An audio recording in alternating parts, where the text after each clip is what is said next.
투자의 신, 오마하의 현인. 워렌 버핏을 수식하는 말은 많지만 그의 위대함을 가장 압축적으로 보여주는 숫자는 바로 610만 퍼센트라는 경이로운 누적 수익률일 겁니다. 인류 역사상 투자를 통해 가장 큰 부를 이룬 인물이 어떤 종목을 추천하는지에 전 세계의 관심이 쏠리는 것은 당연한 일입니다. 그런데 바로 그 워렌 버핏이 평범한 직장인에게는 다소 충격적인 조언을 남겼습니다. 절대로 개별 종목을 직접 고르지 말고 미국을 대표하는 500개 기업의 묶음인 S&P 500 인덱스 펀드에 매달 꾸준히 투자하라는 것이었죠. 평생 최고의 주식을 고르는 능력으로 전설이 된 사람이 역설적으로 종목을 고르지 말라고 말하는 이 상황은 단순한 겸손의 표현이 아닙니다. 이것은 그의 모든 것을 건 약속이자 유언에 가깝습니다. 버핏은 아내에게 남기는 유언장에 자신이 세상을 떠나면 남겨진 자산의 90%를 아주 저렴한 S&P 500 인덱스 펀드에 투자하라고 명시했습니다. 평생을 기업 분석에 바친 그가 왜 가장 가까운 가족에게는 가장 단순한 방법을 선택했을까요? 그 이유는 우리와 버핏의 삶이 근본적으로 다르기 때문입니다. 그는 지금도 하루에 5시간에서 6시간 이상을 기업의 재무제표와 사업 보고서를 읽는 데 쏟아붓지만 우리 같은 평범한 직장인이 퇴근 후에 그만한 시간과 에너지를 투자하는 것은 현실적으로 불가능합니다. 버핏은 자신의 철학을 단순히 말로만 주장하지 않고 월가 전체를 상대로 자신의 생각이 옳다는 것을 직접 증명해 보였습니다. 바로 2008년에 시작된 100만 달러짜리 세기의 내기를 통해서였죠. 당시 헤지펀드 운용사 프로테제 파트너스의 대표였던 테드 시데스는 월가의 최고 전문가들이 운영하는 헤지펀드가 장기적으로 시장 평균 수익률을 가뿐히 넘어설 것이라고 자신했습니다. 버핏은 이 주장에 정면으로 반박하며 향후 10년 동안 수수료가 거의 없는 S&P 500 인덱스 펀드의 수익률이 당신들이 고른 5개의 헤지펀드 묶음, 즉 펀드 오브 펀드의 수익률보다 높을 것이라는데 100만 달러를 걸었습니다. 월가의 자존심이 걸린 이 대결은 2008년 1월 1일부터 2017년 12월 31일까지 진행됐고 10년이라는 시간이 흐른 뒤 결과는 충격적이었습니다. 버핏이 선택한 뱅가드의 S&P 500 인덱스 펀드는 연평균 8.5%의 수익률을 기록하며 총 125.8%라는 놀라운 성과를 거두었습니다.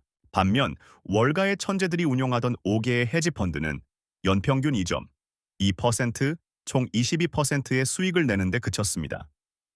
심지어 5개 중 가장 성과가 좋았던 펀드조차 누적 수익률이 87.7%에 불과해 시장 평균에 한참 미치지 못했죠. 이 처참한 패배의 원인은 전문가들의 실력 부족이 아니었습니다.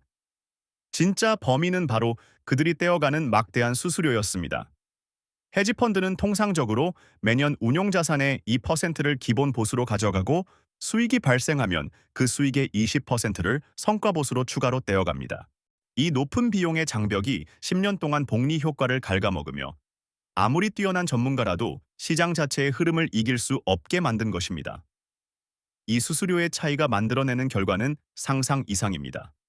여기 아주 간단한 시뮬레이션이 있습니다. 1억 원을 연평균 10%의 수익을 내는 자산에 20년 동안 묻어둔다고 가정해 보겠습니다. 만약 여러분이 헤지펀드처럼 연 2%의 높은 수수료를 떼어가는 펀드에 투자했다면 20년 뒤 계좌에는 약 4억 6,600만 원이 남아있을 겁니다. 하지만 워렌 버핏이 추천한 것처럼 연수수료가 0.04%에 불과한 저비용 인덱스 펀드에 똑같이 투자했다면 20년 뒤 최종 금액은 무려 6억 7천만 원에 달합니다. 두 계좌의 최종 자산 차이는 2억 원이 넘습니다. 여러분의 소중한 원금 1억 원이 2번이나 공중으로 사라진 셈입니다. 이것이 바로 복리라는 마법을 조용히 그리고 꾸준히 갉아먹는 수수료의 파괴력입니다. 이제 우리는 수수료라는 강력한 적을 물리치는 방법을 알았습니다. 하지만 여기서 또 다른, 어쩌면 더 근본적인 두려움이 고개를 듭니다. 바로 내가 하필이면 역사상 최악의 시점에 투자를 시작하면 어떡하지? 라는 시장 타이밍에 대한 공포입니다. 예를 들어 전 세계를 공포로 몰아넣었던 2008년 금융위기 직전에 투자를 시작했다면 버핏의 전략은 이런 최악의 상황에서도 통했을까요?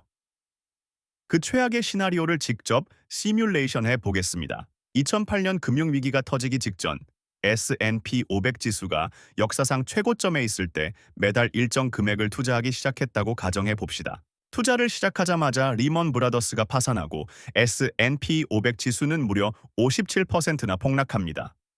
주변에서는 모두가 주식을 팔고 떠나라고 아우성치는 그야말로 공포의 시기입니다. 하지만 우리는 버핏의 조언을 믿고 감정을 배제한 채 기계적으로 매달 같은 돈을 계속 넣습니다. 바로 이 지점에서 적립식 투자의 마법이 시작됩니다. 주가가 반토막 났다는 것은 뒤집어 말하면 어제와 똑같은 돈으로 주식을 2배 더 많이 살 수 있다는 뜻입니다. 내 계좌의 평가 금액은 끔찍하게 보일지 몰라도 내가 보유한 주식의 수량은 폭락장 내내 기하급수적으로 늘어나게 됩니다. 이 과정에서 나의 평균 매수 단가는 폭락 이전과는 비교할 수 없을 정도로 극적으로 낮아집니다. 그리고 마침내 시장이 바닥을 찍고 회복하기 시작하면 이전에 헐값에 사 모았던 수많은 주식이 폭발적인 수익률을 안겨주기 시작합니다. 결국 최악의 타이밍에 투자를 시작했다는 불리함은 꾸준한 분할 매수를 통해 오히려 가장 큰 기회로 탈바꿈한 셈입니다. 언제 시작했는지는 중요하지 않습니다. 중요한 것은 폭락의 공포 속에서도 멈추지 않고 계속 사 모으는 꾸준함이며 이것이야말로 타이밍의 불운을 이겨내는 가장 강력한 무기입니다. 그렇다면 이 강력한 원칙을 우리 같은 평범한 직장인이 당장 실천할 수 있는 구체적인 행동 지침은 무엇일까요? 놀랍게도 그 방법은 단 3단계로 요약됩니다. 첫 번째, 투자금을 정하는 것입니다. 월급의 10%에서 20% 사이, 매달 이 돈이 없어져도 내 생활에 아무 지장이 없겠다 싶은 금액을 정하는 것이 핵심입니다. 이 돈은 없는 셈 치고 10년, 20년 묻어둘 수 있다는 마음가짐이 필요합니다. 두 번째 단계는 투자 상품을 고르는 것입니다. 워렌 버핏의 조언처럼 수수료가 아주 낮은 S&P 500 인덱스 펀드를 선택해야 합니다. 총보수가 연 0.1% 이하인 상품을 고르는 것이 좋은데 이 작은 숫자가 수십 년의 복리 효과를 거치면서 수억 원의 차이를 만들어내기 때문입니다. 해외 상장 ETF 중에서는 뱅가드의 VOO나 SPDR의 SPY가 대표적이며 국내 증권사 앱을 통해서도 Tiger 미국 S&P 500과 같은 훌륭한 대안을 찾을 수 있습니다. 마지막 세 번째 단계야말로 이 모든 전략의 활용 점정입니다. 바로 월급날 다음 날 정해진 금액이 정해진 상품으로 자동 이체되도록 설정하고 그 뒤로는 그냥 잊어버리는 것입니다. 이는 인간의 가장 큰 약점인 감정적 개입을 원천적으로 차단하는 가장 강력한 장치입니다. 투자를 특별한 이벤트가 아닌 매달 나가는 공과금처럼 무미건조한 루틴으로 만드는 것. 이것이 바로 평범한 직장인이 투자의 대가와 같은 평정심을 유지하는 비결입니다. 그런데 버핏이 진정으로 강조한 최고의 투자는 이게 전부가 아니었습니다. 워렌 버핏이 평생에 걸쳐 최고의 투자라고 강조한 것은 특정 주식이나 부동산 같은 자산이 아니었습니다. 그가 항상 강조했던 단 하나의 압도적인 투자 대상은 바로 자기 자신에게 투자해서 몸값을 올리는 것이었습니다. 이는 지극히 현실적이고 강력한 통찰입니다.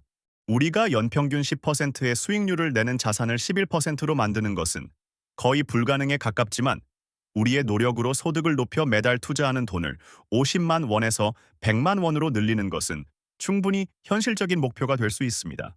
수익률 1%를 더 얻기 위해 밤새 차트를 분석하는 것보다 그 시간에 자신의 가치를 높여 투자 원금 자체를 키우는 것이 최종 자산을 불리는 데 훨씬 더 효과적이라는 사실을 말이죠.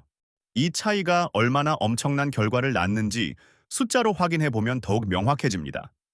매달 50만 원씩 30년간 연평균 10% 수익률로 투자하면 최종 자산은 약 11억 3천만 원이 됩니다. 하지만 자기 개발을 통해 소득을 늘려 매달 투자금을 100만 원으로 2배 증액했다면 같은 기간과 수익률 아래 최종 자산은 정확히 2배인 22억 6천만 원으로 불어납니다.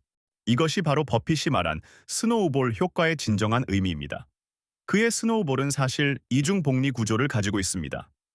첫 번째 복리는 S&P 500 지수 자체가 시장의 성장을 먹고 자라며 불어나는 것이고 두 번째 복리는 바로 우리 자신의 소득 창출 능력이 복리로 성장하는 것입니다.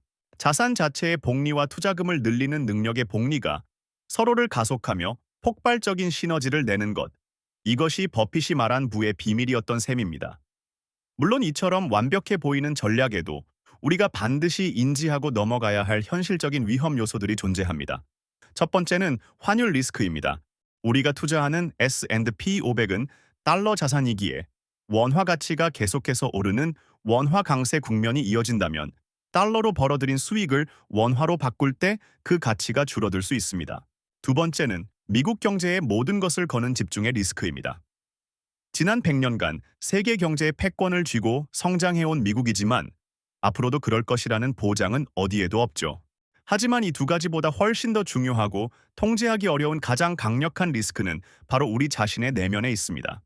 바로 심리 리스크입니다. 워렌 버핏은 주가가 50% 하락할 것을 각오하지 않았다면 아예 주식시장에 발을 들여놓지 말라고 말했습니다. 2008년 금융위기 때처럼 자산 가치가 토막나는 상황이 닥쳤을 때 과연 우리는 공포에 질려 모든 것을 팔아치우지 않고 묵묵히 자동이체를 유지할 수 있을까요? 평생에 걸쳐 개별 종목을 선택해 인류 역사상 최고의 부를 쌓은 사람이 우리에게 남긴 최종적인 조언이 역설적이게도 종목을 고르지 말라는 것이었던 이유가 바로 여기에 있습니다. 그는 대부분의 평범한 투자자들이 시장의 광기와 공포라는 심리적 함정을 결코 이겨내지 못할 것이라는 사실을 너무나도 잘 알고 있었던 겁니다. 따라서 우리가 진정으로 추구해야 할 것은 더 높은 수익률을 낼 비법이 아니라 자신의 한계를 겸손하게 인정하고 단순한 원칙을 기계처럼 지켜나가는 철학 그 자체입니다.